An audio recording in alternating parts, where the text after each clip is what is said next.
Hello, my name is Tatiyona Williams. I am a education major. I'm not sure exactly which subjects area I want to teach, but it's out of the two. I want to teach either special education for middle school or I wanted to do mathematics for middle school. My name is Mana Ahmed. When I started MCTC, I thought I wanted to be English teacher, but like after doing observation hours, I knew that I want to be ESL teacher. Like I want to do K to 12. I want to help everybody who is in the process of learning English. So the educational community research event that we both attended was the Educational Lobby Day. Mana, you want to explain that event to 'em? It was an awesome day. Like the way that it was so easy to talk to the mayors and everybody, like everybody had in mind, it's just so hard to talk to them, but it was just so easy when you went there and like see them face to faces. I mean, some of them were rude, but like most of them were really nice and responded really well. I know, like for me, my experience it was like different because like I've never did anything like this. Like when Chrissy described this event in class, like I felt like it was just gonna be we were just all gonna be in like one little room just to walk around talking to different people. And if we had any questions or whatever, we can ask them. But when we got there, it was like, oh, you have to go this place and that place, whatever. You have to do it with Yeah, this group. exactly. Like they put us in these specific group based off of our home addresses to Yeah. see which was which Who's person your mayor? was a House of Representative, and for me that was something I never did before, so it was quite interesting to find that out. Yeah. I mean, when we talked about it in class, I thought we'd go in there to convince those people that we need fundings for school, we need to like increase teachers of teaching, but as soon as we got there, I noticed that these people are already convinced and we don't have to like persuade them into doing something. We just need to push them forward into like making it become a reality or something like that, instead of putting it in the process and saying that yeah, we're doing it, but Yeah, it was more of a like justifying our situation as to why we need the fundings or whatever. Having those students and even teachers come to the event and expressing their feelings on the issue that was a topic and just sharing their own personal stories, I feel like really help the representatives understand the students better and the school districts better and just wanted to make it better. For me, the topic I chose to talk about with one of the representatives was about school funding and just as far as like going to college and committing to college, just the cost of living as far as outside of college and just in college as well, is like it's really a lot, and like I don't feel like people really understand how stressful that can be to a student. If they don't feel like they can maintain it outside of school and in school, it just can be really hard. For me, the reason why I'm here today is because I received scholarships and grants and financial aid, but without those resources, I really don't know how I would have been here today. And like for those resources, I'm grateful for, but I feel like they need more opportunity for students to come into the school setting, because it's not that people doesn't want to be here. It's just the fact that all they see is it costs a lot of money, and I can't afford that right now. for me, like the key learning thing was teachers of colors. I know they had no idea, like when we went there, they thought they're gonna see a lot of white teachers, but like instead our group was like full of Muslim, me wearing my hijab, and like black teachers. So like showing them that there's teachers in color who doesn't have a job right now, because it's only 4% teachers in color who teach in Minnesota, was like something really strong for them to see it. There's like a lot of teachers in color that need to get jobs, that need to be like teachers in a school, and instead of just seeing white teachers in there. And one thing that I learned though with Christy Castro that she would never let us forget is that percent of teachers of color here in the state of Minnesota is only 4%, which Yeah, I feel and is like how we crazy, really- and like it really needs to improve like enormously. It's like it's crazy. So like us being there was like something that like it was a visual for them to see that there's teachers, a lot of teachers of colors, not just white teachers. Something that was like really hard for me to deal with was the fact that when we was going to meet one representative, whatever, the comment they made about, oh, it was a bigger group than they expected. It was like they really didn't expect much people to like really care about the issues at hand. And like for me, that was like, how could we not? And this is affecting us and maybe even our own children if you have children, which I do. So it was like, to me, that was like disrespectful in a way.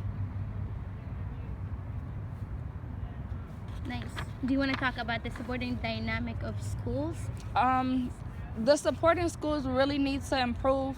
Some of the stories that was shared or whatever about students wanting counselors in the school system is really important, because people don't feel like they can always talk to a parent, or friends will betray you sometime or whatever, and teachers are only here for this set period of time. A counselor is there for you throughout your whole experience inside that school, and through legal reasons and laws or whatever, they're not allowed to share any information that you guys share unless it's harmful to yourself or someone else. So it's like, just to having a person that you feel comfortable and safe with to talk to is really something that's important, and I recommend truly.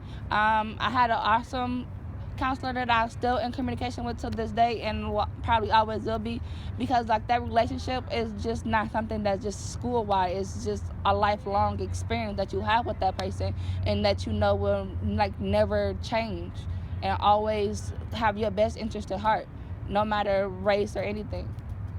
I mean, for me, I never had a counselor in high school, but like after going to the lobby day and hearing a lot of people different stories about how they need counseling, it just became a fact to me that students need more than teacher and principal. They need counseling. They need families to be there for them. So like the need of like to support school dynamic, like build it so students have teachers, families, principal, and a counselor, was just like something new to me. Like the fact that students really need that.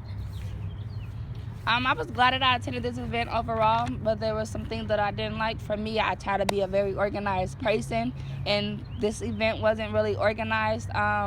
We had some miscommunication with a couple of representatives, and they wouldn't speak to groups for reasons of not living in their school district and things like that. Is like, I don't feel like it really should have mattered if I was living in that school district, because we're all joined together by being in Minnesota, and we all face similar issues, if not all the same. But it's like, it shouldn't have mattered because we're from a different district in a different city or area around the.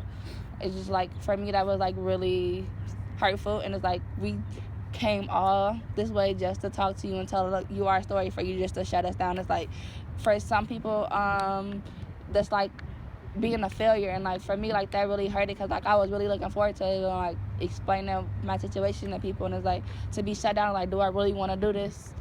Because at first I really didn't, but when we got closer and closer to it, I was like really excited about sharing my story. Then I got shut down. Like, that was hurtful. Yeah, I really enjoyed being there. Like the first hour was just so awkward. I didn't even know how to talk about myself, but like after seeing a lot of people sharing their voices and their stories, I just felt like I need to say something, since I'm like a teacher of color and then a Muslim person who wears hijab. It was just like so awesome for me after I got comfortable talking about why do we need Muslim teachers, since like a lot of people who are coming to United States right now are like people who are coming from Middle East or somewhere, and then it just like, it would be awesome thing for them to see there's someone that has their culture in it, and like, yeah. It was a very serious event, but it's also okay to laugh. Like, it was some moments in there where we made some jokes or anything, but it was still very serious. And like for me, like that was breaking the ice somewhat with people to open up and talk, because I know a lot of people felt uncomfortable at first, but after seeing some of my classmates share their stories, or I felt more comfortable and less nervous. And then a lot of other people who said they wasn't going to talk, they were just going to watch, shared. And like for me, that was something like I would never forget. It was just awesome that we went as a group instead of individuals, so like it gives people to share and an opportunity to not be shy or afraid. And I really enjoyed the sandwiches. They had really good lunch. Yeah, even though it took them about like an hour or two for them to actually get there, it was really nice, and I think we deserved it after all the walking up and down the Yep. stairs and across the buildings that we did. Ooh, the shirts were really cute too. Do you took one? No, I didn't get a shirt. I don't know, like I got one. it was. They were really awesome. But I did keep my folder with all the information that we received, and that's something I plan to keep with me, and just with all the different representatives or whatever. And I would most definitely attend this event again if they have one, because I'm always looking forward to being a part of something that's going to help better our education system, because as a future educator, that's all I want to see is something that's going to help not only myself but other students as well be successful in life. Thank you, Christy, for making this possible for us. I greatly appreciate you giving us the information about this event, because I wouldn't have never known about it if you didn't say anything. So I greatly appreciate this opportunity to be a part of this event, and I'm so grateful to be a part of your urban education class. Thank you guys for listening to us.